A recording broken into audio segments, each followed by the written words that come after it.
तो जय श्री राम भाइयों, कैसे हैं आप सभी। उम्मीद है कुशल मंगल होंगे। तो आप सोच रहे होंगे कि हम दोनों भूत यहाँ पर क्या कर रहे हैं, वो भी रात के समय। तो दीपक बता। तो भाइयों अभी हम लोग जॉब से आए हैं और आप लोग सोच रहे होंगे कि भाई ये लोग ग्राउंड आ गए। भाई मतलब सुबह उठो ग्राउंड, दिन में अगर टाइम मिले तो ग्राउंड, और अगर शाम को जॉब से आओ तो ग्राउंड, और अगर रात में टाइम मिले टूर्नामेंट में तो ग्राउंड। भाई क्या है, ग्राउंड से हमारा क्या बहुत पुराना नाता है।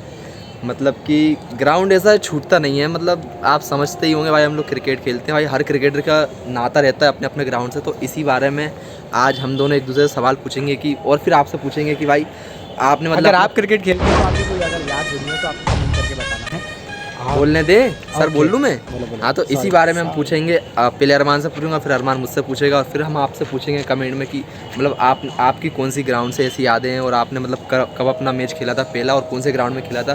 तो अरमान से शुरू करते हैं। ओके। तो अरमान बताओ कि भाई आपने मतलब अपना पहला मैच कब खेला था, और किस ग्राउंड में खेला था, और कितनी उम्र में खेला था। भाई उम्र का तो मुझे याद नहीं है, मैं थोड़ा तेज़ बोलिए, हमारी पब्लिक कम सुनती है। उम्र का तो मुझे याद नहीं है, मैं बहुत छोटा था। और मैंने अपना मतलब पहले तो हम लोग मोहल्ले में खेलते थे प्लास्टिक वगैरह की बॉल से। और स्टार्टिंग में हमारे यहाँ एक आलू फैक्ट्री हुआ करती थी।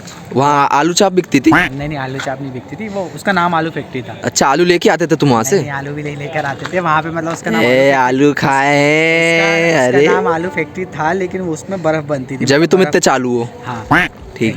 थैंक यू फॉर द तारीफ। हाँ। तो वहाँ पे बड़े भैया लोग खेलते थे और हम लोग कुएं पे बैठकर देखते थे। मतलब कुएं पे बैठते थे और क्रिकेट देखते थे, कुएं पे बैठते थे। टर्र करता था क्या? हाँ, मेंढक होते थे कुएं में। अच्छा, तुम मेंढक हुआ करते थे पहले। ठीक है फिर। तो उसके बाद होता क्या था, तू मेरे को इंटरप्ट मत कर बीच में, ठीक है ना। नहीं, थोड़ा बीच में बोलना ज़रूरी है, पब्लिक को मज़ा कैसे आएगा। ओके। तो वहाँ पे हम लोग बैठते थे, फिर धीरे धीरे भैया लोगों ने ना पीछे खड़ा कर देते थे, फील्डिंग करो बॉल उठा के देना। फिर धीरे धीरे खेला, फिर कभी बैटिंग आई, बॉलिंग आई, फील्डिंग आई, ऐसे करते करते मेरा सबसे पहला ग्राउंड यही था, रेलवे ग्राउंड, जिसमें आज भी हम लोग खेलते हैं। मैं बहुत छोटा था, घर वाले आने नहीं देते थे, बट मेरे पास बैट था। तो मेरे मोहल्ले वालों ने बोला कि आंटी लेके जा रहे हैं, आ जाएंगे टाइम से। और ये जो कॉर्नर है शायद दिख रहा होगा यहाँ से, जहाँ नेट सब दिख रहा है। यहाँ पे नेट्स लगे हैं। पहले यहाँ पे नेट्स नहीं थे, बहुत ही छोटा था, मेरे को याद भी नहीं है। नेट्स लगे हुए थे। तो सबसे फर्स्ट टाइम यहीं आया था। मुझे मेरे मोहल्ले वालों ने क्रिकेट तो नहीं खिलाया, बट कोने में बिठा दिया था। और मेरे को इतना भी याद है कि जब हम यहाँ पर आके बैठे तो मेरे को बॉल आके लगा था मेरे पैर पर बहुत तेज़। मैं काफ़ी छोटा था तो मेरे को बॉल बहुत तेज़ लगा था।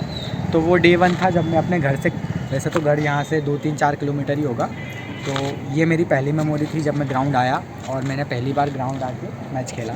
हालांकि आलू फैक्ट्री थी हमारी, बट वो ऐसा था कि जैसे अमित है मेरा बचपन का दोस्त, मैंने और अमित ने, हम दोनों की बहुत सारी यादें जुड़ी हैं। आमिर भी है। वो हम लोगों ने अपना क्रिकेट आलू फैक्ट्री से ही शुरू करा था। बट ये रेलवे ग्राउंड पहला ग्राउंड था जहाँ जब मैं बाहर आया और मैंने क्रिकेट खेला। अच्छा, तो भाइयों देख लिया आपने, अभी अरमान ने अपने आलू के एक्सपीरियंस शेयर किए। तो अरमान जा, अब तुम मोबाइल पकड़ो। अब मैं करूँगा दीपक का इंटरव्यू और मैं दीपक से पूछूँगा कुछ सवाल। ये करेंगे मुझसे सवाल, आजकल के लोंडे हमें सिखाएंगे। हाँ, ओके दीपक, तो करो सवाल, क्या पूछोगे? तुम बताओ तुम्हारी 5वीं गर्लफ्रेंड का नाम क्या है? कंट्रोल। भाई पर्सनल क्यों जा रहे हो, जब पता है गर्लफ्रेंड नहीं थी और शुरू से ही नहीं है तो क्यों जा रहे हो? बच्चा नहीं बोलने का। तो आप मुझे बताइए दीपक श्री। हाँ।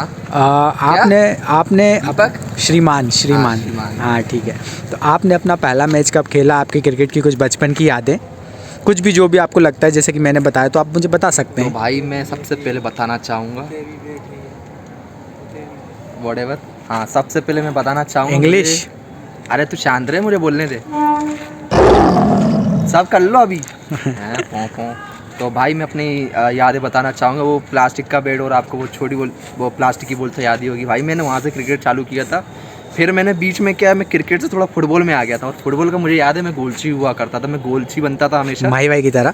हाँ, माही भाई की तरह गोलची था। मतलब सेम ही निकलते थे भाई, दीपक, धोनी, डीडी। हाँ ठीक है।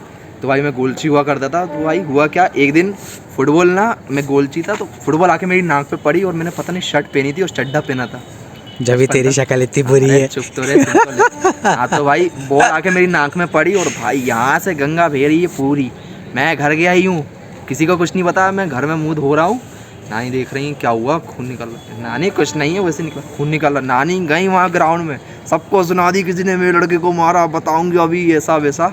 तो भाई ये मेरी थोड़ी यादें थी। फिर उसके बाद मैंने फुटबॉल को कभी हाथ नहीं लगा, दूर से खेलता था मैं। फुटबॉल को तो वैसे भी अपन पैर लगाते थे ना, पैर लगा- गधेड़ा है तूने हाथ नहीं लगाया, पैर लगाना था ना। ठीक है भाई, ठीक है, फुटबॉल का पैर लगाया, हाँ जो भी हो। चलो ठीक है, उसके बाद फुटबॉल मेरा बंद हो गया। फिर सॉरी टू इंटरप्ट यू, फिर माई प्लीज मैंने कंटिन्यू। क्विट किया भाई। थोड़ा बहुत खेलता हूँ कभी कभी बीच में। तो फिर मैं आया क्रिकेट में। भाई क्रिकेट मेरा पहला ग्राउंड था कॉलोनी थी, मतलब हमारे गरम गड्ढे में कॉलोनी हुआ करती है, अभी भी है। गरम वहाँ पर गड्ढा? हमने चालू किया था खेलना क्रिकेट। गरम गड्ढा, हाँ कॉलोनी, गरम गड्ढा गरम गड्ढा बोलते थे उसे। सुन ले, पूरी बात सुन ले। सिकंदर सराय में गरम गड्ढा कॉलोनी बोलते हैं, ठीक है। ओके। तो वहाँ पर हमने चालू किया। वहाँ पर कम से कम पहले 1 पिच ली, फिर 2 पिच ली, फिर 3 पिच ली, फिर वहाँ से 4 पिच ली, 5 पिचें बदली हमने वहाँ से।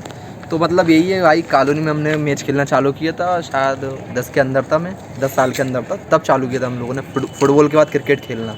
तो कॉलोनी मेरा पहला ग्राउंड था और भाई वहीं से चालू किया था। और यही है, सेम चीज़ है भाई। मेरे पास बैट हुआ करता था, मोहल्ले के लड़के मुझे ले जाया करते कि भैया चलो मैच खेलेंगे। भले ही बैटिंग देते नहीं थे, बैट भी मेरा तोड़ दिया था। कितना अच्छा मेरा बैट था, पहला बैट आया था मैंने हाथ से बनाया था घिस घिस के, वो पटिया था एक, उसे बनाया था मैंने बैट, मेरा बैट था वो पर्सनल। तो भाई ये मेरी कुछ यादें आएंगी। तो आओ अरमान।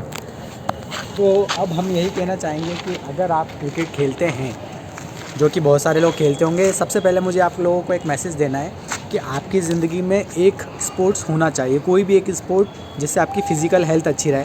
हम लोग क्रिकेट खेलते हैं, आते हैं, बहुत मस्ती मजाक करते हैं, पूरा माइंड फ्रेश हो जाता है। हम लोग क्रिकेट बहुत सारी चीज़ों की वजह से खेलते हैं। First of all physical health, second हमारा पैशन है, हमको क्रिकेट खेल के मज़ा आता है। जब हम पिच पे खड़े होते हैं तो हम सारा डिप्रेशन, सारी चीज़ें भूल जाते हैं। हमें नहीं पता होता कि क्या, जब हम पिच पे खड़े हैं तो हमें पता है सिर्फ बॉल दिख रही है, बैट, बाकी सारी चीज़ों से दूर। तो एक ये रीज़न है। बाकी आपकी फ़िज़िकल हेल्थ अच्छी रहेगी तो सारी चीज़ें अच्छी रहेंगी। और दीपक तेरा क्या सोचना है? तो भाई इन शॉर्ट मतलब आपकी कुछ भी गेम्स खेलते हैं कि मैं नहीं बोलूँगा क्रिकेट खेलो फुटबॉल खेलो, भाई कुछ भी गेम्स खेलते तो उससे आपकी फिजिकल और इंटेलिजेंस दोनों अच्छी रहेगी। क्योंकि भाई 24 घंटे तो इंसान पढ़ नहीं सकता भाई, कुछ लोग पढ़ लेते हैं, पढ़ाकू होते हैं भाई, मुझसे तो पढ़ा नहीं जाता भाई। कुछ उसके बीच में खेलकूद भी ज़रूरी है कि भाई आपका माइंड फ्रेश रहे, रिलैक्स रहे और फिजिकल भी मतलब थोड़ा अच्छा सब अच्छा रहे।